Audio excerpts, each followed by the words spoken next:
बिस्मिल्लाहिर्रहमानिर्रहीम। अस्सलाम वालेकुम नाज़रीन, आप यूट्यूब चैनल देख रहे हैं। मैं इमरान खान हूँ।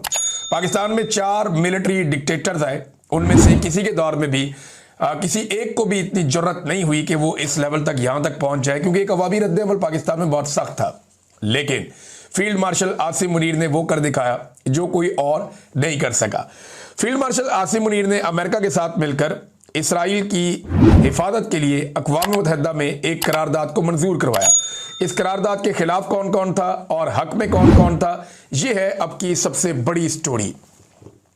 चीन ने, रशिया ने और हमास ने इससे इख्तलाफ किया। ये डोनाल्ड ट्रंप के 20 नकात हैं जिसके ऊपर यह करारदाद है। अक़वाम मुत्तहिदा से इसको मंजूर करवा लिया गया है। पाकिस्तान ने इसके हक में वोट डाला है। दीगर वो ममालिक जो डोनाल्ड ट्रंप के हमायती हैं, उन्होंने भी इसके हक में वोट डाला है। खास तौर पे मुसलमान मुल्कों ने। अब एक स्टेबलाइजेशन फोर्स जाएगी और वो जाकर गजा के अंदर अपनी ड्यूटी करेगी। मैं आपको एक बात याद दिलाऊं कि एक दिन इसहाक डार साहब ने कहा था कि ये वो मुआहिदा नहीं है जो हमारे साथ शेयर किया गया था, या जो बात हमारे साथ हुई थी अमेरिका की, या जिन चीज़ों पर हमने इत्तफाक किया था, या जो मुआहिदा हमारे साथ शेयर किया गया था, ये वो मुआहिदा नहीं है जो आज छुपवाया जा रहा है। उस वक्त इसहाक डार साहब भाग गए थे, पीछे हट गए थे। लेकिन फिर उसके बाद हमने देखा कि जिस तरीके से तहरीक लब्बैक का कत्लेआम हुआ, और उस कत्लेआम के बाद जैसे खौफ पाकिस्तान में फैलाया गया, उस खौफ के बाद ऐसा लगता है कि पाकिस्तान में कोई भी मौजूदा मिलिट्री एस्टेब्लिशमेंट के खिलाफ, इसराइल के खिलाफ या फ़लस्तीन के हक में खड़ा नहीं हो पाएगा, इनके मौक़िफ़ को डिनाई नहीं कर पाएगा, इनके मुकाबले में आ नहीं पाएगा। ये हुकूमत को इस बात का आइडिया है, और उन्होंने अपने आलमी सहूलतकारों को खुश करने के लिए यह बताया भी कि अगर पाकिस्तान में खून भी बहाना पड़ा तो कोई मसला नहीं है, आप इजी हो जाए, क्योंकि उसको इसके साथ लोग जोड़ कर देखते हैं। अब आ जाए कि ये जो करारदाद पास हुई है, इसमें क्या किया जाएगा। आलमी इस्तेहकाम फोर्स की गजा में तैनाती होगी। इसराइली बॉर्डर को महफूज बनाया जाएगा। कौन बनाएगा? ये जो मुसलमान ममालिक की फोर्स है वो इसराइल की हिफाजत करेगी, उसके बॉर्डर को महफूज बनाएगी। गजा को असलहे से पाक किया जाएगा, यानी किसी किस्म का खतरा गजा से कभी भी इसराइल को नहीं होना चाहिए। और हमास को गैर मुसल्लह करना भी इसके अंदर शामिल है। हमास के पास मुख्तलिफ हथियार हैं, रॉकेट हैं, बाद औक़ात उनके पास रॉकेट लॉन्चर्स हैं, उनके पास छोटे और बड़े वेपन्स हैं हमास के पास, लेकिन वो बहुत महदूद हैं और बहुत थोड़े हथियार हैं उनके पास। लेकिन हमास को भी गैर मुसल्लह किया जाएगा। हमास ने इस करारदाद को मुस्तरद कर दिया। हमास ने करारदाद को मुस्तरद करते हुए ये कहा कि ये फ़लस्तीनियों के साथ एक ज़्यादती है और उनकी तहरीक को मुकम्मल तौर पे कुचलने के मुतरादिफ है। अब मामला ये है कि पाकिस्तान ने इसके ऊपर वोट डाल दिया, लेकिन वोट डालते हुए पाकिस्तान ने एक बात की। पाकिस्तान ने कहा कि अक़वाम मुत्तहिदा की करारदादों के मुताबिक कम से कम जो है वो फ़लस्तीनी रियासत का तो क़याम होना चाहिए, ये पाकिस्तान का मुतालबा है। लेकिन आपको मैं एक हैरत की बात बताता हूँ कि पाकिस्तान और बहुत सारे इस्लामी ममालिक मिलकर डोनाल्ड ट्रंप के उन नकात के अंदर जिसके ऊपर यह करारदाद पेश की गई है, इसमें सिर्फ एक नुक्ता शामिल नहीं करवा पाए। भाई अगर आप सारे डोनाल्ड ट्रंप की हमायत कर रहे हैं, आप ये भी कह रहे हैं कि इसराइल को महफूज बनाना है, उसकी सरहदों की हिफाजत करनी है, गजा के अंदर जो फ़लस्तीनी है उनको मुकम्मल तौर पर गैर मुसल्लह करना है, हमास से हथियार छीन के वापस लेने हैं, अगर आप ये सारे मुतालबात मान रहे हैं तो आपको अपना एक मुतालबा भी उसमें शामिल करवाना चाहिए था। इस करारदाद में एक नुक्ता होना चाहिए था कि एक आज़ाद और खुद मुख्तार फ़लस्तीनी रियासत का क़याम अमल में लाया जाएगा। सारे मुसलमान मिलकर एक नुक्ता शामिल नहीं करवा पाए, और डोनाल्ड ट्रंप के नुकात के ऊपर सब ने मिलकर दस्तखत कर दिए, यानी हाथ खड़े कर दिए, जनाब हम आपके साथ हैं। और पाकिस्तान ने भी इसके हक में वोट डाल दिया। चीन ने समझा ये गलत कदम है, रूस ने भी ये समझा गलत कदम है। अच्छा, ऐसा अक़वाम मुत्तहिदा में होता नहीं है।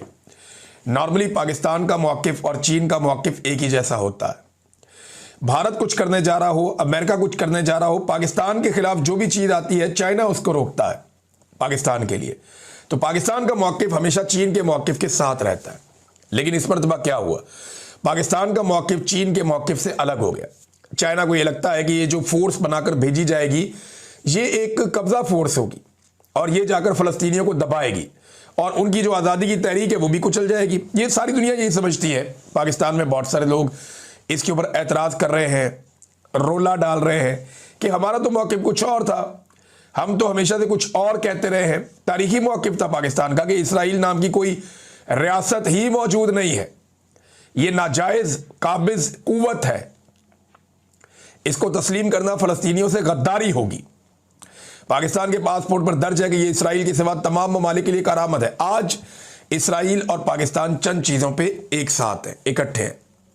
इनके बैकडोर चैनल राब्ते भी चलते रहते हैं। हाल ही में कुछ मुलाकातें भी हुई हैं तो चलती रहती हैं। उर्दन के सरबराह जो इसराइल के एक बड़े ज़बरदस्त हमायती हैं, जब ईरान की और इसराइल की लड़ाई चल रही थी तो ईरानी हमलों को रोकने में जो उर्दन के हुक्मरान हैं उन्होंने बड़ा अच्छा किरदार अदा किया था। तो पाकिस्तान की उनके साथ बड़ी ज़बरदस्त कुर्बतें पैदा हुई हैं। फिर डोनाल्ड ट्रंप ने इसराइल को और पाकिस्तान को एक मुट्ठी कर दिया है। यानी इसराइल भी कहता है कि डोनाल्ड ट्रंप को नोबेल पीस प्राइज़ दिया जाए, पाकिस्तान भी कहता है कि दिया जाए। इसराइल को फिक्र है कि गजा के अंदर कोई भी मुसल्लह शख्स नहीं होना चाहिए जिससे इसराइलियों को खतरा हो, और पाकिस्तान भी उस फिक्र का हामी है। आज पाकिस्तान ने हाथ खड़ा करके ये कहा कि बिल्कुल हम साथ खड़े हैं इस मामले में, गजा के अंदर स्टेबलाइजेशन फोर्स रहेगी। अच्छा, आपको मंजन ये बेचेंगे बार बार कि हम मुसलमानों की हिफाजत के लिए जा रहे हैं। ये आप किस तरह की हिफाजत करने जा रहे हैं जिसमें आप उनको गैर मुसल्लह कर रहे हैं? देखिए, ये एक फैसला हुकूमत का ही था, हुकूमत ने ही करना था और हुकूमत ने कर दिया है। हुकूमत अगर कल को ये कहेगी कि हुकूमत इसराइल को तस्लीम करती है तो वो ये भी कर सकती है। आईने पाकिस्तान ने उनको ये इख्तियार दिया है। हाँ, ये बात दुरुस्त है कि हुकूमत जाली है, ये बात दुरुस्त है कि वो ज़बरदस्ती आकर बैठे हैं, ये बात दुरुस्त है कि उन्होंने एक इस्तिस्ना भी ले लिया है। तो ये वो काम है जो करने के बाद किसी भी फील्ड मार्शल को इस्तिस्ना चाहिए होगा, बगैर इस्तिस्ना के वो कर नहीं सकेगा। देखिए, उलमा इकराम क्या कह रहे हैं, अब 6 बड़े आलम दीन हो गए हैं। गामदी साहब ने भी कहा, मौलाना तारिक मसूद साहब ने भी कहा, तकी उस्मानी साहब ने भी कहा, ताहिर अशरफी साहब दौड़ गए। इस दफ़ा उन्होंने बिल्कुल किसी किस्म की कोई हमायत नहीं की फील्ड मार्शल की। जवार बहादुर साहब हैं, उन्होंने भी कहा कि इस्तिस्ना से और ये इससे कोई ये शरई मामला नहीं है, इस्लामी शरीयत के साथ कोई ताल्लुक नहीं है। तो एक गैर इस्लामी और गैर शरई किस्म का इस्तिस्ना आसिम मुनीर साहब ने हासिल किया। वो इस किस्म के इक़दाम फिर उन्हें करने में दिक्कत होती अगर उनके पास इस्तिस्ना ना होता। तो आज कायदे आज़म के मौक़िफ़ को इन्होंने रद्दी की टोकरी में फेंक दिया। आज इन्होंने कहा कि कायदे आज़म जो कहते थे वो कहते थे। कायदे आज़म के इक़दामात, कायदे आज़म के फ़ैसले, कायदे आज़म की बातें आज रद्दी की टोकरी में फेंक दिए। और अब बहुत सारे टाउट्स उठेंगे, बहुत सारे बेशर्म लोग उठेंगे। वो फील्ड मार्शल आसिम मुनीर से नहीं पूछेंगे कि आपने ये क्या किया, वो शहबाज शरीफ से नहीं पूछेंगे कि आपने ये क्या किया, बल्कि वो पूछेंगे गुज़िश्ता कई दिनों से कैद तन्हाई में जेल में पड़े हुए इमरान खान से कि आपने इसमें क्या किया। और भाई, इमरान खान ने तो इसराइल को तस्लीम नहीं किया, इमरान खान ने तो ये वोट नहीं डाला, इमरान खान ने तो स्टेबलाइजेशन फोर्स नहीं बनाई। इमरान खान तो हमेशा ये कहता रहा कि जो करारदादें हैं अक़वाम मुत्तहिदा की, उनके मुताबिक 1967 की पोजीशन पे आप चले जाएं, फ़लस्तीन को एक आज़ाद मुमलिकत बनाया जाए, एक आज़ाद रियासत हो जिसका दारुल हुकूमत अल-कुद्स हो। तो जब तक आप फ़लस्तीनियों को उनका हक नहीं दे देते तब तक ये कैसे मुमकिन है? यानी ये कैसे मुमकिन है कि फ़लस्तीनियों को उनका हक दिए बगैर आप इसराइल के तहफ़्फ़ुज़ के लिए चले जाएं और आप चूना बेचें पाकिस्तानियों को, ये कि जनाब हम आपको चूरन बेच रहे हैं, चूरन आप चाट लें कि हम तो मुसलमानों की हिफाजत के लिए जा रहे हैं। और ऊपर से इनके कुछ ऐसे बेशरम लोग हैं, वो ये कहते हैं कि हम तो जा रहे हैं बैतुल मक़दस की हिफाजत के लिए, हम तो जा रहे हैं मस्जिद अक्सा की हिफाजत के लिए। और भाई, आपको तो उधर किसी ने पर नहीं मारने देना, आपको तो उधर उन्होंने जाने नहीं देना।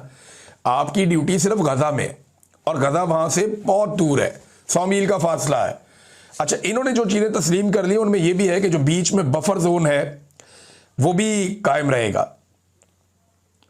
यानी जो इसराइल है उसके और जो फ़लस्तीन है या जो गजा का इलाका है उसके बीच में इसराइल ने एक बफर जोन बनाया जो गैर कानूनी है, तो ये उसको भी तस्लीम कर दिया गया है। अंदाज़ा करें आप, और इसराइली तमाम जितने भी इसराइली नुकात हैं या उनके फ़ायदे वाली चीज़ें हैं उस पर पाकिस्तान ने आज वोट डाला है। कमाल नहीं हो गया? ऐसा तारीख में कभी नहीं हुआ, लेकिन ये आसिम मुनीर साहब ने करके दिखाया। नाज़रीन, अलीमा खानम साहबा गई मुलाकात करने के लिए इमरान खान साहब से, उनकी दीगर बहनें भी वहाँ पे मौजूद थीं। अभी यहाँ पे बरतानिया में जो एक्स का प्लेटफॉर्म है वो भी बंद है, खबरें आने का सिलसिला भी ज़रा स्लो है, लेकिन अब तक की इतला के मुताबिक उन्हें मुलाकात नहीं करने दी गई। बहुत अफसोसनाक है। वो अपने भाई से मुलाकात करने के लिए गई, वहाँ पे जाके धरना देकर बैठ गए। इमरान खान साहब को कैद तन्हाई में रखा हुआ है, मुलाकातें नहीं करने दी जा रही। देखिए, मामला वही हैं जो मैंने आपसे अर्ज़ किए थे। नंबर 1, कि इस्तिस्ना वाला मामला या ये जो एक्सटेंशन वाला मामला। तो फील्ड मार्शल की एक्सटेंशन के मामले में इमरान खान साहब कोई बीच में कबाब में हड्डी ना बन जाए, लिहाजा उन्हें इस वक्त कैद तन्हाई में रखा गया। नंबर 2 मामला इसके अंदर जो है वो ये इसराइल वाला मामला भी है, फ़लस्तीन वाला मामला भी है। तो जब तक ये मामला नहीं हो जाते इमरान खान साहब को कैद तन्हाई में रख दिया गया है। लेकिन जैसे ही इमरान खान साहब के बाद ये लोग पहुंचेंगे उनका स्टेटमेंट तो आएगा और वो खुलकर सारा कुछ बताएंगे कि किसने क्या किया। और इमरान खान को जल्दी नहीं है जेल से निकलने की।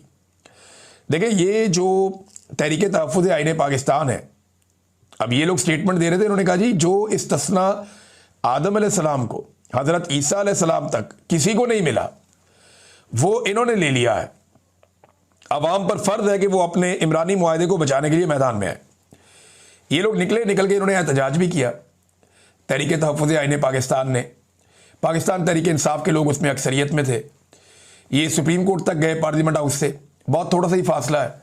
तो वहाँ इन्होंने एहतजाज किया, एक वॉक की, एक रैली निकाली और लोगों की बहुत बड़ी तादाद तो नहीं थी क्योंकि चारों तरफ से रेड जोन को कंट्रोल कर दिया जाता है। तो ये पार्लियामेंटेरियन से या उनके साथ कोई इक्का दुक्का लोग होते हैं वो सारे थे। लेकिन ये है कि एक अच्छा उन्होंने एहतजाज किया और एहतजाज का एक आगाज़ किया। वकला भी मुख्तलिफ जगह पे एहतजाज कर रहे हैं, लेकिन वो वकला जिन्हें इलेक्शन जीतने के बाद या तो जिन्होंने एस्टेब्लिशमेंट को ज्वाइन कर लिया या वो वकला जिन्होंने आसमा जहांगीर ग्रुप के नाम के ऊपर इलेक्शन में वोट लिया और आज वो एहसन भून वगैरह के कंट्रोल में है या आज़म नज़ीर तारर साहब के कंट्रोल में है, वो सारे के सारे इससे अपने आप को बाहर रख रहे हैं। और उनका ये कहना है कि जनाब हमारा कोई ताल्लुक नहीं है, जज इस्तीफे देते हैं तो दें, घर जाते हैं तो जाएं, मजीद जजेज आ जाएंगे, ये जजों की लड़ाई हमने नहीं लड़नी, ये जाने इनका काम जाने। हालांकि ये वो सारे वकला हैं, जब इन्होंने वकला तहरीक चली थी तो ये सारे उसका हिस्सा थे, उसके अंदर शामिल थे और ये सारे मिलकर यही काम कर रहे थे। और वो जजों की लड़ाई थी कि अदलिया को कंट्रोल कर लिया गया था। आज भी ये अदलिया को कंट्रोल कर लिया गया है, लेकिन जो नौजवान वकला है वो बड़े पैमाने पर सारे के सारे आज खड़े हैं खिलाफ इस 26वीं और 27वीं आईनी तरमीम के। लेकिन एक और बात है ना, इस मरतबा एस्टेब्लिशमेंट की मदद शामिल हाल नहीं है। एस्टेब्लिशमेंट पूरी ताकत से मौजूदा निज़ाम और 27वीं और 26वीं आईनी तरमीम के साथ खड़ी है। नंबर 2, इस मरतबा कोई बहुत बड़ी बड़ी फंडिंग भी नहीं है, कोई बाहर से भी फंड नहीं आ रहे। पाकिस्तान तहरीक इंसाफ के अपने फंड्स का मसला है, वो इन्हें कैसे बड़े पैमाने पर फंडिंग कर सकते हैं। तो वकला को उस तरह फंडिंग नहीं मिलेगी जैसे पिछली वकला तहरीक में फंडिंग मिली थी। उसमें बहुत फंडिंग आ गई थी, पीपल्स पार्टी ने, PMLN ने, पाकिस्तान के बाहर से अंदर से बहुत फंड्स मिल गए थे, उसको बहुत सहूलतकारी मिली थी। लेकिन इस मरतबा क्योंकि इसराइल के और फ़लस्तीन के मामले पर आसिम मुनीर साहब ने पूरा साथ दिया अमेरिका का, तो इसके नतीजे में जो कोई फंडिंग पहले बाहर से इधर उधर से आ जाती थी उसके ऊपर भी अब पाबंदी लग जाएगी, सख्ती हो जाएगी। तो फंडिंग के बगैर तहरीक चलाना भी मुश्किल है। अब वकला को ना अपने जोरे बाजू पे तहरीक चलानी पड़ेगी। देखते हैं कि वो ये कर पाते हैं या नहीं कर पाते। बहरहाल अभी तक की इत्तला के मुताबिक इमरान खान साहब की फैमिली को उनसे नहीं मिलने दिया गया। हो सकता है मुलाकात हो जाए, लेकिन मुश्किल दिखाई दे रहा है। नाज़रीन, ये खबर जो बड़ी छुपाई गई थी और पाकिस्तान के अंदर भी आलमी सतह पे इमरान खान की अहलिया बुशरा बीबी को टारगेट किया गया, एक मरतबा नहीं कई मरतबा टारगेट किया गया। हसनैन रफ़ीक साहब हैं बड़े अच्छे जर्नलिस्ट। अच्छा, ये जो टारगेट किया गया ना, इस टारगेट करने में एक कसाब जो बनी गाला के अंदर जिसकी कसाई की दुकान है, उसका नाम इस्तेमाल किया गया कि जनाब ये जो बंदा है ना, ये बंदा वहां पे एक गवाह के तौर पे भी है और इसका नाम बाकायदा आर्टिकल्स के अंदर लिखा भी गया और इसके ऊपर बड़े शद और मत के साथ एक प्रोपेगेंडा किया गया। पाकिस्तान के तमाम टीवी चैनल ने, अखबारात ने, सब ने मिलकर इस खबर को ऐसे चलाया कि जैसे बहुत बड़ी बात है। अब ये जो कसाब है जिसका इंटरव्यू लेने के लिए ये खातून बुशरा तस्कीन साहबा पहुंची थी, अब वो सारी कहानी बेचारा बता रहा है। वो ये बताता है कि जनाब 3 दफ़ा ये बीबी मेरे से गोश्त लेने आई है और इनकी बातों से मुझे अंदाज़ा हो गया कि ये किसी और चक्कर में है। और ये मेरे से पूछती थी जनाब बकरों के रंग बताओ, तो ये बताओ, तो वो बताओ।